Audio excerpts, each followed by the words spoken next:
Start करते हैं आज का वीडियो। आज मार्केट बहुत ही ज़्यादा वोलेटाइल था। निफ्टी 50 गैप अप ओपन हुआ और 1 बजे तक अपने टॉप पे पहुंचा। जो आज का हाई था वो 17,972 था और जो कल का क्लोज था 17,662। लेकिन 1 बजे के बाद सडन गिरावट स्टार्ट हो गया और अपने बॉटम पे 3 बजे तक अपने बॉटम पे पहुंचा। और जैसा कि मैंने प्रीवियस वीडियोस में भी मेंशन किया है कि जब भी मार्केट में सडन गिरावट होता है और लास्ट आवर में क्या होता है, जो बड़े बड़े इन्वेस्टर होते हैं या म्यूचुअल फंड होता है वो एंट्री लेता है और काफ़ी ह्यूज अमाउंट में बाइंग करता है। क्यों? क्योंकि काफ़ी डिस्काउंट प्राइस पे अवेलेबल होता है शेयर्स। तो इस वजह से आज भी वही हुआ। लास्ट आवर में यहाँ पे बहुत ज़्यादा डिस्काउंट अवेलेबल था तो बड़े बड़े इन्वेस्टर एंट्री किए और ह्यूज अमाउंट में बाई किए। तो देखते हैं किस सेक्टर में आज ज़्यादा गिरावट हुआ। तो आज बैंकिंग सेक्टर में पीएसयू बैंक में सबसे ज़्यादा गिरावट हुआ। पीएसयू बैंक 5.68% का गिरावट हुआ। इवन कि इंश्योरेंस सेक्टर में आज बहुत ज़्यादा गिरावट हुआ। इसमें अगर आप देखेंगे तो आज इंश्योरेंस सेक्टर आईसीसीआई जो है 11.51% तक टूटा है। एचडीएफसी लाइफ 10.79%, एसबीआई लाइफ 8.6%, बजाज फिंसर 5.45, मुथ्थू फाइनेंस 3.02%। तो इसके पीछे क्या रीजन है उसको भी देखेंगे और पीएसयू बैंक क्यों टूटा है उसको भी डिस्कस करेंगे। अगर देखें कि आज एफ आई आई कितना बाई किया और कितना सेल किया है तो आज एफ आई आई टोटल जो सेलिंग किया है वो 12,581 करोड़ का सेल किया, ह्यूज अमाउंट में सेल किया है।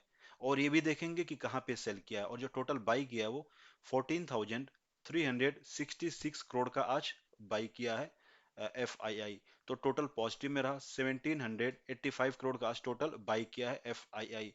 पिछले 4 दिन का देखेंगे तो मोर देन 5,000 का निगेटिव में रहता था, आई मीन सेलिंग रहता था ओवरऑल नेट वैल्यू अगर देखें। लेकिन आज पॉजिटिव में आ गया है। तो आज जानते हैं कि आज बजट पेश हुआ है तो उसको थोड़ा ब्रीफ में देख लेते हैं। सबसे पहले अगर टैक्स का स्लैब देखें तो न्यू रिजीम और ओल्ड रिजीम, अभी तक जानते हैं दो टैक्स से हम लोग रिटर्न फाइल करते थे।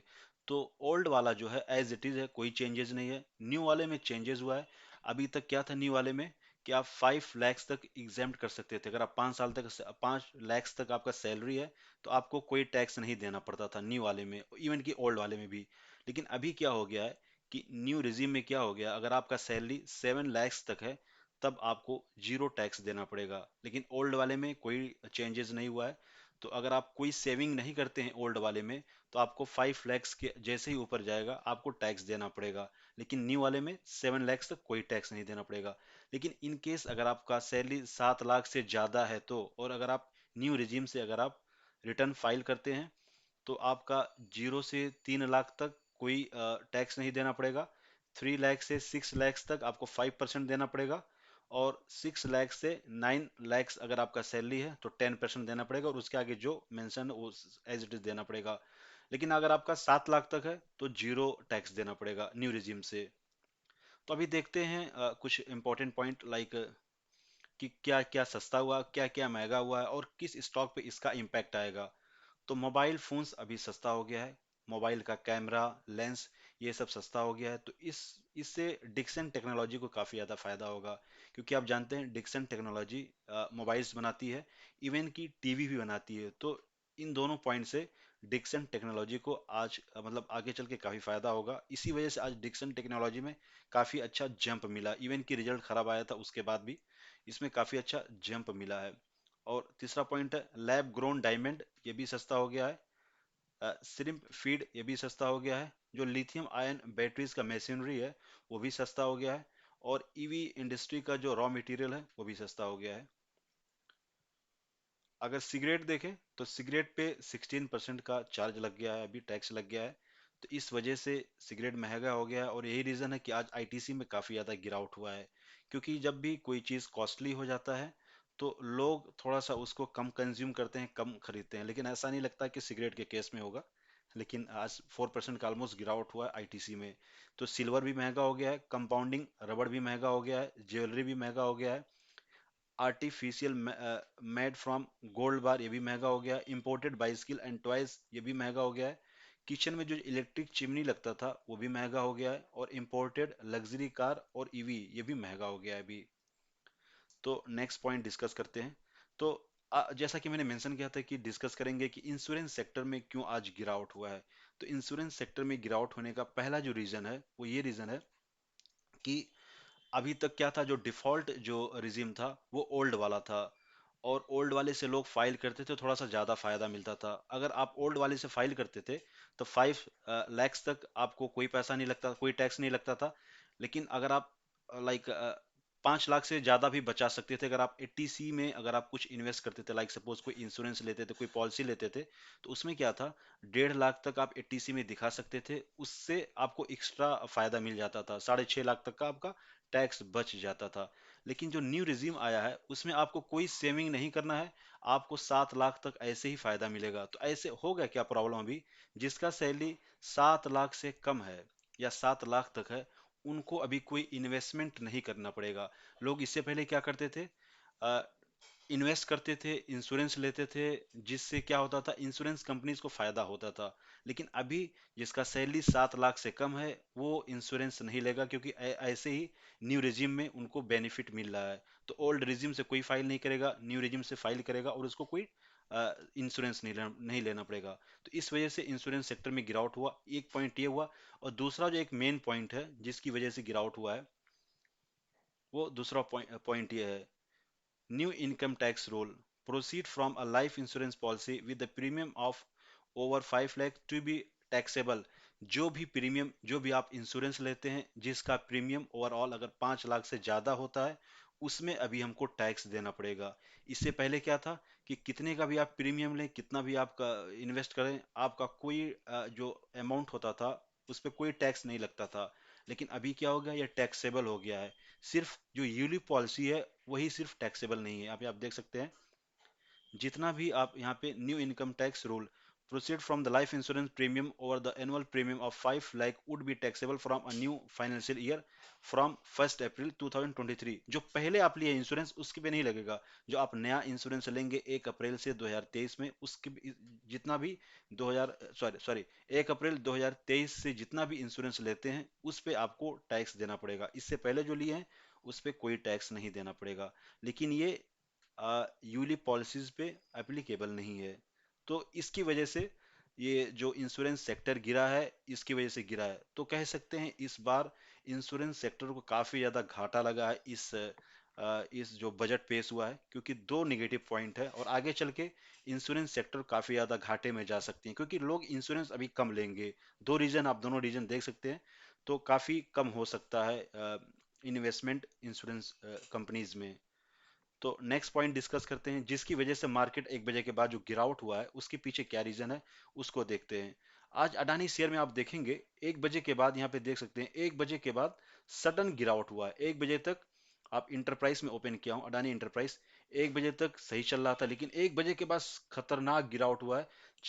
26.7% का अडानी इंटरप्राइज में आज गिरावट हुआ है 1 बजे के बाद। इवन कि अडानी ग्रीन अगर आप देखें, कोई भी अडानी का देखेंगे तो ये देखिए सही चल रहा था, लास्ट में खतरनाक गिरावट हुआ। अडानी पोर्ट देखेंगे, इसमें भी अडानी ग्रीन में ऑलमोस्ट 6% का गिरावट हुआ है। अडानी पोर्ट देखें, 17% का गिरा अडानी पोर्ट। ये देखिए सही चल रहा था, लास्ट मोमेंट पे सडन गिरावट हुआ 1 बजे के बाद। इसके पीछे क्या रीजन है उसको डिस्कस करते हैं। और उससे पहले देख लेते हैं किस स्टॉक में कितना गिरा है अडानी के। तो यहाँ पे आप देख लेते हैं आईसीसीआई में 6.19% गिरा है, अडानी इंटरप्राइज में 28.2 गिरा है, और ग्रीन में 5.56% गिरा है। अडानी पोर्ट 19.18% गिरा है। अडानी पावर लोअर सर्किट 5% लगा है। Adani total gas lower circuit 10% लगा है। Adani transmission 2.85%। Adani Wilmer lower circuit 5%। Ambuja cement 16%, 16.72%। तो खतरनाक आज गिरावट हुआ है अडानी शेयर्स में। तो रीजंस क्या है उसको देख लेते हैं। अडानी टू इट्स बॉन्ड, जो अडानी का बॉन्ड होता था उससे क्या होता था कि अडानी का जो बॉन्ड रहता था उससे लोग जाते थे लोन लेते थे। लेकिन अभी क्या, क्रेडिट स्विस क्या बोल रहा है कि अभी जो अडानी का जिसके पास बॉन्ड है, अगर वो हमसे आके अगर वो लोन लेना चाहेगा तो उसका कोई वैल्यू नहीं होगा। इट मीन्स कि बॉन्ड से आप लोन नहीं ले सकते हैं अभी, जो कि काफी निगेटिव पॉइंट है। कह सकते हैं उसका बॉन्ड का जीरो वैल्यू हो गया है। तो यहाँ पे आप देख सकते हैं, Switzerland based investment banking company lateral for margin loan to its private banking client assign that scrutiny of the billionaire Gautam Adani finance. मतलब अभी क्या हो रहा है, जैसा कि आप जानते हैं, जैसा कि मैंने पहले भी मेंशन किया था कि अभी अडानी ग्रुप के ऊपर सीबी, एमएससीआई, हर कोई अभी स्क्रूटनी कर रहा है, हर कोई जांच बढ़ा रहा है। यही रीजन है कि क्रेडिट स्विस क्या कह रहा है कि अभी हम इसका जो बॉन्ड है, अडानी ग्रुप का जो बॉन्ड है, उससे हम अभी अपने क्लाइंट्स को लोन नहीं देंगे। इस वजह से कह सकते हैं कि इसका बॉन्ड का वैल्यू जीरो हो गया है, जिसकी वजह से आज खतरनाक गिरावट हुआ है अडानी ग्रुप्स में। जितनी भी अडानी ग्रुप ग्रुप है, हर एक स्टॉक में गिरावट हुआ है, और यही रीजन है मार्केट में सडन गिरावट हुआ है।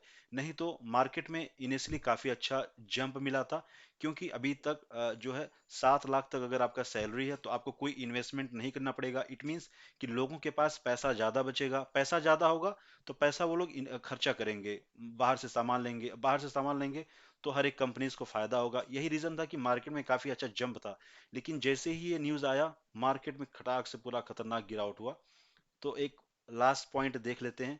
अडानी जी जानते हैं आपकी थर्ड रैंक पे थे, अभी गिरकर 15th रैंक पे हो गए हैं अडानी। ये देखिए अडानी 15th रैंक पे। तो मुकेश अंबानी अभी एशिया के रिचेस्ट पर्सन हो गए हैं, और ओवरऑल अगर रैंक इनका देखा जाए तो ये 9th रैंक पे आ गए हैं। तो अडानी ग्रुप का मतलब बहुत ही बड़ा प्रॉब्लम चल रहा है। और अडानी ग्रुप में हम तो कहेंगे अभी आपको इन्वेस्टमेंट नहीं करना चाहिए, बचना चाहिए। अगर आप इन्वेस्टमेंट भी करते हैं तो कैलकुलेटेड अमाउंट लगाइएगा, उतना अमाउंट लगाइए कि अगर आपका पैसा लॉस हो जाए, खत्म हो जाए, आपको कोई परवाह नहीं उतने पैसे से। अगर आप ये सोच के लगाते हैं तो आप लगा सकते हैं। ये भी है, इन केस अगर जंप होता, इन केस अगर ये पाया जाए कि अडानी ग्रुप में कोई प्रॉब्लम नहीं है, अगर ये जैसे ही आएगा न्यूज ऐसा कुछ होता है, तो ये जो भी आप स्टॉक लेंगे, या आप सोच लीजिए आपका 3 से 4 गुना टाइम्स आपका वो प्राइस बढ़ जाएगा, आपको ज्यादा रिटर्न मिलेगा।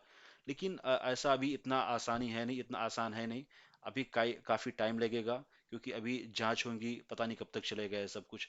तो अगर आप पैसा लगाना चाहते हैं तो कैलकुलेटेड अमाउंट लगाइए, बहुत ज्यादा अमाउंट मत लगाइएगा, क्योंकि आपका लॉस हो सकता है। तो ये video just for educational purpose था।